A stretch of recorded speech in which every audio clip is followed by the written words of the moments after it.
I think, biggest box office weekend of the year. It's an event. Like, it seemed like a lot of people were going to see both movies. Barbiheimer. We're going to talk about which movie we thought was better between the two. We're going to say which one we think you should see first, which one we think you should see if you can only see one. We're going to talk about our box office predictions for both movies, relating it to our box office challenge.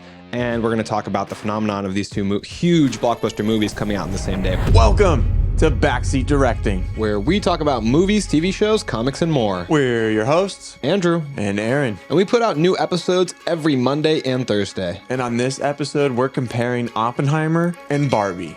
3, 2, 1, action.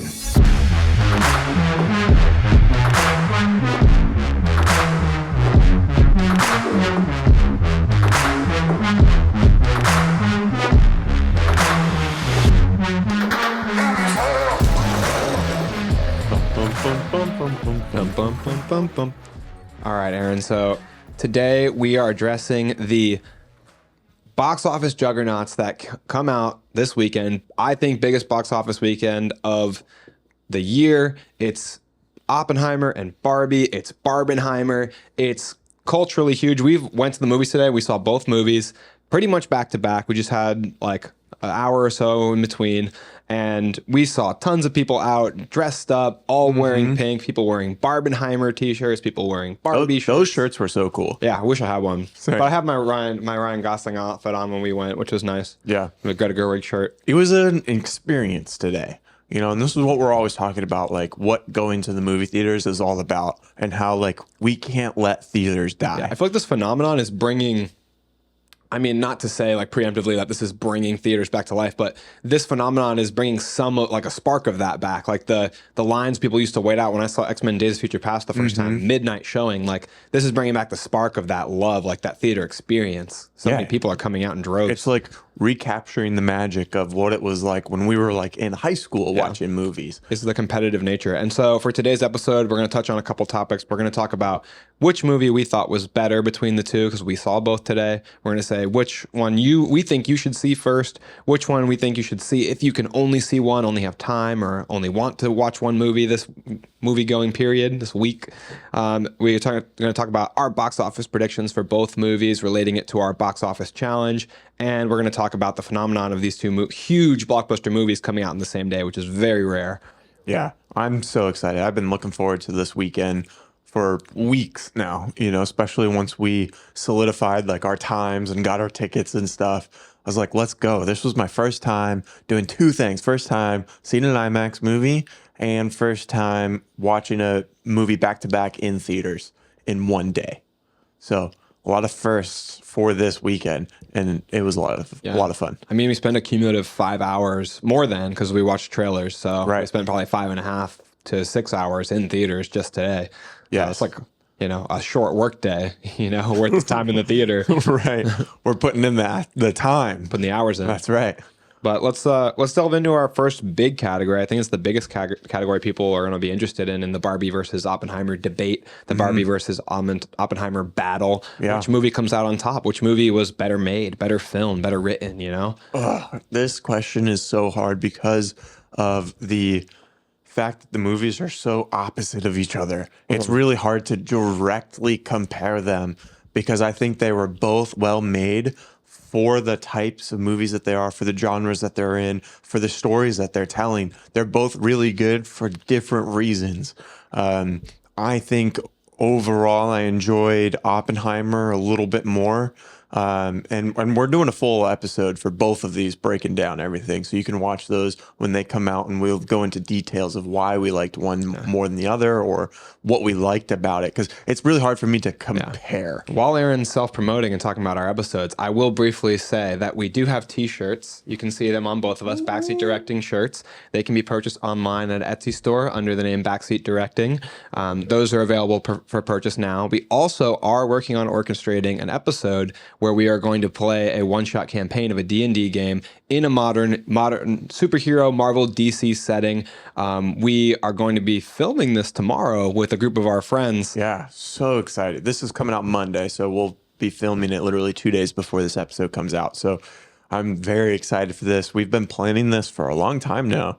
probably 2 months or so. It's been on our calendar, so we've been doing research and figuring out how we're going to be doing the production and stuff. Like, it's going to be a really cool episode. It's all in celebration of Backseat Directing reaching 100 episodes. So we did do a special hot takes episode for our 100th episode, but this is kind of like a higher production game that we're playing that maybe we want to branch out more into if this goes well. So yeah, definitely check that out. We don't have a release date for that episode just yet, but we'll keep you updated as we go along. Yeah, super exciting, all that stuff. But let's get back to talking about this phenomenon. While you were talking, I did do a little bit of research because I was interested in the topic that we're discussing. It's so incredible, right, guys? So cool that these two movies came out on the same day. It's a cultural phenomenon, right? How many times has this happened before was something that just like danced across my mind. So in the past, a couple notable movies that have released on the same day, The Matrix and 10 Things I Hate About You came out on the same day, as well as Ghostbusters and The Gremlins. Super iconic 80s movies, I believe. Yeah. Elf and Love Actually both came out on the same day. Jumanji and Heat both came out on the same day. And Toy Story and Casino, which are, like we're talking about today, super thematically different movies, but also huge movies. I mean, all of these things are crazy in their own. That this has happened so many times throughout movie history is really interesting. Yeah. And again, it's really cool that they're appealing to different types of audiences. But with that, it's bringing even more people together to watch these movies. Yeah, I mean, it's like it's an event. Like, it seemed like a lot of people were going to see both movies. We saw people that were together, one wearing Barbie stuff, one wearing Oppenheimer stuff. Like, they were clearly going to watch both of these movies like we did. We saw a couple that was both wearing Barbie clothing, and we're like, well, they're here to see Barbie, but they walked out of Oppenheimer with us. So they were dressed for their next movie. Right. Yeah. What would you say? Was a better movie? Yeah. I think overall, what my ratings are going to end up showing if you watch those future episodes, I think that Barbie is the better movie. All right, there we go. So we are at a split decision, so that probably doesn't help you too much. What's our next topic there? What should you see first? What should you see first? Okay, yeah, let's go into that. So we saw Oppenheimer first and then Barbie, and I think that is the correct order because Oppenheimer deals with a lot of tough subjects. They're heavy subjects. The end of the movie closes talking about the death of like 20,000 people. So yeah, even more than that. I think it was like 200,000 or something. But yeah, it's a heavy subject. And it's the longer movie of the two. So I liked that we were able to go from this longer movie that's talking about a heavy topic, and then we got to go into a shorter movie that's an hour shorter, and it's just fun and bubbly and high energy the whole time. It was able to keep me engaged. I think if we watched it the other way around, being all energetic and bubbly and excited, and then going into something that's a little bit more serious or a lot of bit more serious and a longer story, I might have lost steam towards the end of Oppenheimer. How would you recommend seeing it? I totally agree. I think the way that we went about it was pretty perfect because for most of the same reasons. I mean, Oppenheimer is tonally very serious and historical and dramatic. And Barbie has very serious themes, but their approach to presenting them to the audience is a lot more, flamboyant and fun and entertaining. And you laugh during Barbie. There's moments that you can laugh during Oppenheimer because there's always like these kind of cheeky little bits of humor in Nolan movies, but it's not the same kind of laughter. It's like you chuckle at an opportunistic joke, whereas Barbie has some belly laughs from me personally. Definitely. So I would definitely... Excuse me. That tickle. All right. I would definitely watch Oppenheimer first. And Oppenheimer, it's not only emotional, but it's a lot to get through. It's 3 hours. So expend your focus there. And you still definitely want to focus on Barbie. Maybe grab a bite to eat and go over to Barbie. Yeah. But I definitely think that order is preferable. It's more digestible, right? Yeah. Especially after being tired from watching a 3-hour movie beforehand. And I would also recommend taking that like hour break or so in between. We grabbed some lunch and that was enough time to like reset. Chipotle, please sponsor us. I'm begging. I'm on my knees. Love Chipotle. For sure. All right. Our next rung in our itinerary. which should you see if you can only see one? So this brings us to our debate based on we each say one is better. I assume you're going to recommend you see the one you like more. I don't know. Let's say it at 3. Ready? 1, 2, 3. Barbie. Oppenheimer. Okay. Yeah.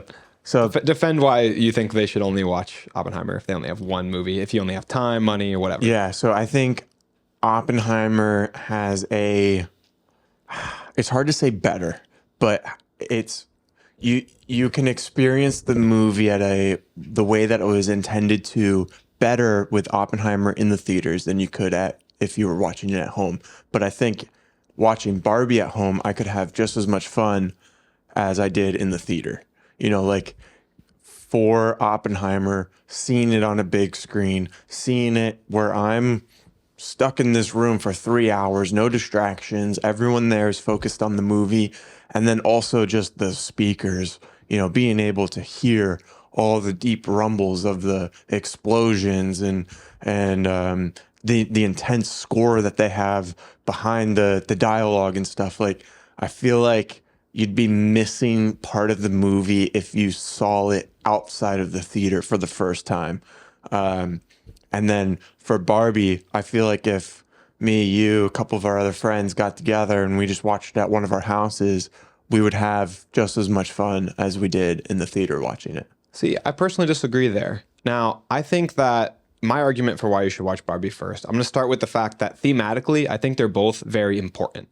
So I'll throw that out of the rung. So on one side, you've got the historical significance of Oppenheimer. Mm-hmm. There's an understanding there about the dangers of fighting, violence, weapons, and war. And then Barbie has important themes about equality and feminism. Yeah, definitely. So I think they're both very important thematically. I think they equal out there, so you can watch both those movies with points in that category. But the reason I would want to watch Barbie in theaters is, like we kind of touched on talking about this previously, is that, not in this episode, but we talked about it already, how everybody's dressed up in pink, everybody's coming to see Barbie. It's a cultural experience, cultural movement. We're all like excited for this movie as a group. So when you're all sitting in the theater, all wearing pink, enjoying, laughing it together, I think that's a big part of what the theater experience is about. I will say, if you're going to see Oppenheimer, definitely I'd recommend to see it in IMAX or Dolby. I think that I personally, and I don't know how much I'll get torn up for this, but I don't feel that big a difference for me personally between the screen. It doesn't, I enjoy both the viewing experiences, IMAX, Dolby, or otherwise. But as far as the sound goes, for this movie in particular, I think it's vital to have that sound experience in one of those theaters. Because you were saying you could hear the explosions of Oppenheimer when we were in the neighboring theater in Barbie. So it shakes the theater, it vibrates through you, and I thought it was you felt the explosions in your chest. You could feel the shake, almost to the point where it's like, okay, let's take a break. Oh, and not just the explosions, but the marching. The marching basically sounded like train chugging along. Like that was a theme throughout the movie, and that was like, I felt like anxiety as that was building up. So I thought the sound was a big quality of that. But I would still recommend going to see Barbie if you can only see one, just because Barbie, I think, is a marriage of so many different beautiful things. I mean, it's got good themes, beautiful storytelling. It's funny, it's exciting, it's emotional. So that's why I take the Barbie side. All right, so the audience is split here as well in terms of our opinions. But they have our reasons. But they have our insight to why you should see one or the other. So maybe that'll help you guys listening, like, go over the edge and figure out which one you should actually see if you can only go to one. And take yourself into account, right? Like if you like dramatic movies, if you like Christopher Nolan, if you're okay with things being a little bit confusing, because Oppenheimer does switch back and forth, different perspectives and different time periods a lot without hand-holding you and telling you that. So if you like things that are a little bit more confusing like that, or if you like things that are, have black and white in it and take these creative approaches, film with IMAX cameras, if you like all of that, like the practical effect factor in that movie, if you like all that technicality that goes into making a film, if you like that, watch Oppenheimer. And if you like insane creativity, insane set design, props, meta humor, really good writing. I mean, really good writing in both films. I think both have really good dialogue, which I think is hard to accomplish in Barbie because they're in attaching all this humor and meta stuff, and it's hard to attach in Oppenheimer because it could be dry historical stuff. Yeah, so it's long. Yeah, but know that about yourself and pick based on that too. Yeah, for sure. What's our next point on our itinerary here? So moving along. we have box office predictions. Oh, okay. So before we watched the movies, we gave our predictions and stuff. And I think for Oppenheimer, what did I say? I think somewhere around 400, I thought. 400 million. Yeah, you said 400,000 at one I point. did. I know. I always get the thousands and millions mixed up. Just if I say 1,000, I 9 out of 10 times mean a million. And then for Barbie, I think I had it at around 500 to 600. I could see at like the higher end. And then what did you have both at? I think I had a Oppenheimer around 500, and I had Barbie at 600 to 700. You said 700. 7 to 800. My latest prediction was 700 when we talked about Barbie most recently after seeing the movie. So I think that I'm sticking with those predictions for now. I think 500 million range, 600 million range for Oppenheimer, and I think somewhere around 700 million is where Barbie's going to fall. I hope it'll go for more. Yeah, I think not after opening weekend, but after that second weekend, we'll really have a good understanding of like where these movies are going to kind of fall. You know, like is Barbie this sensation that you're talking about, or did all the people that are excited for Barbie already dress up and go see it? And then same thing for Oppenheimer. You know, like how is the word of mouth helping? How is the story? Are people going more than once? There's a lot of factors that go into it. I think we'll be able to see more once that second week comes around, you know? Yeah, I think that it's all going to depend, like you said, on word of mouth. People leaving the theaters this weekend, what they say to their friends is going to determine how these movies go, because people are very choosy with what they bring in the box office. They're expecting over 100 million opening for Barbie this weekend. So, yeah, that would be a very solid opening because that is the budget for the movie. They're only expecting 100 million is the budget. Yeah, they're expecting 75 million plus for Oppenheimer. So both of these movies had the estimated budget of $100 million. I think that's crazy. Both of them. The fact that Mission Impossible, and I know they were plagued by issues with COVID, but they spent like 200 and it was a lot. I have 290 million, I think. Yeah, I have it right here. Give me one second. And it just shows like you can still make a phenomenal movie nowadays. 290. Yeah.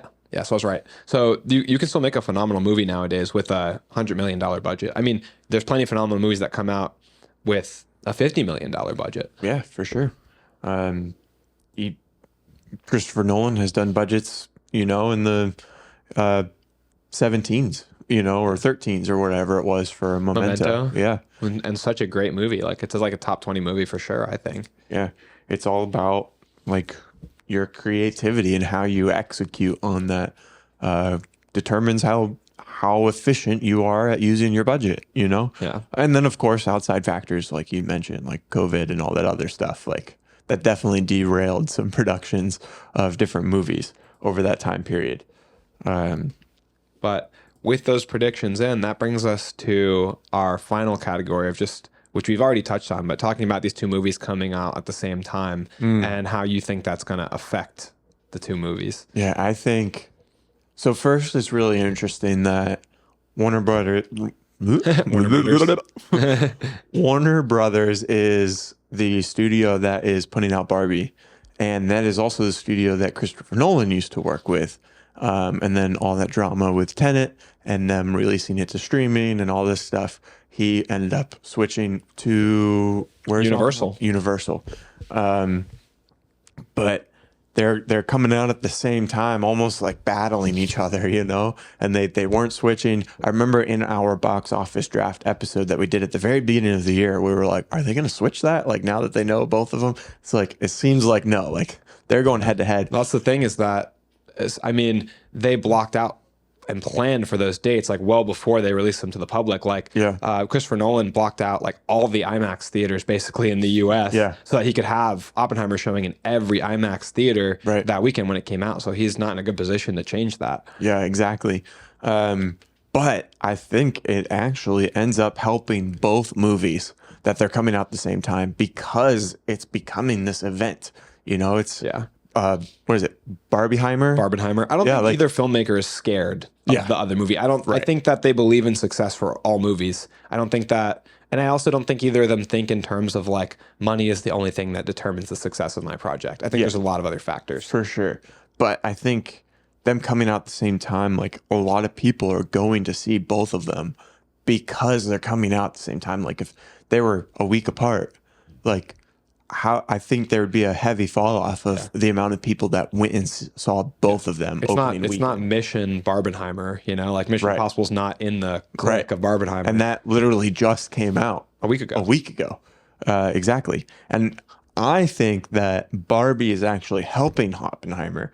I know Christopher Nolan is like an amazing director and a lot of people respect his filmography, but I think Barbie is a well-known title, a well-known name, and the draw of Barbie is bringing more attention to Oppenheimer. Like taking consideration like my family, they're not into like filmmaking and all this let's say like complicated or in-depth storytelling where there's a lot of twists and turns and time jumps and all that stuff. Like that's not something that they look for in a movie necessarily, but because Barbie's coming out, they know what Oppenheimer is. And I don't think they would have had any idea what Oppenheimer was if Barbie wasn't also coming out on the same day. Yeah, I mean, Oppenheimer has a strong trailer. It's a good trailer, but I don't think that this movie would have as much traction either. I have to agree with you because I think that Chris Nolan come award season is going to be just getting patted on the back all day long. Yeah, for sure. For Oppenheimer, likely Oppenheimer and Barbie both. But I think when the Oscars roll around in 2024, that Oppenheimer is going to get a lot of looks. So it's a different kind of movie, you know. Like Dunkirk got a lot of Oscar attention, but these are like historical movies that he's making are different than Inception. Like Inception has a lot of appeal to the everyman, to the casual moviegoer. Inception's more of like a blockbuster. Yeah, you know. More digestible for a broader audience, I would say. These are only blockbusters in the sense of a wide release, a lot of theaters having these movies, them being big studio movies with Universal and Warner Brothers. They're not blockbusters in the sense of like an entertainment juggernaut like Transformers. You know? Right. They're totally different avenues. Exactly. What's our next thing? That's the last category we have on here, my friend. Oh my gosh. We can finally get a short one in the book. Wow, it's because we made this itinerary. We're on the roll there, but also because we're filming our other 2 episodes. So again, keep an eye out for those. They'll be coming out this next week, so you can see our in-depth opinions and breakdowns of each movie, Barbie and Oppenheimer. Thank you so much for watching. We post full episodes on YouTube, Spotify, Apple Podcasts, everywhere else you get your podcasts. We post daily on social media, every single platform. We're even on Threads now as well. So you can check us out there. Again, we have shirts, and I've been putting the link in the bio, or not in the bio, but it is in our bio, but it's also in the description of each video that are coming out. So you can check out our inventory there. And then our D&D campaign that we're filming this weekend. Keep an eye out for that. We don't have a release date, but it's coming soon, and we're very excited for that. Thanks so much for the support, and that's a wrap. Oh.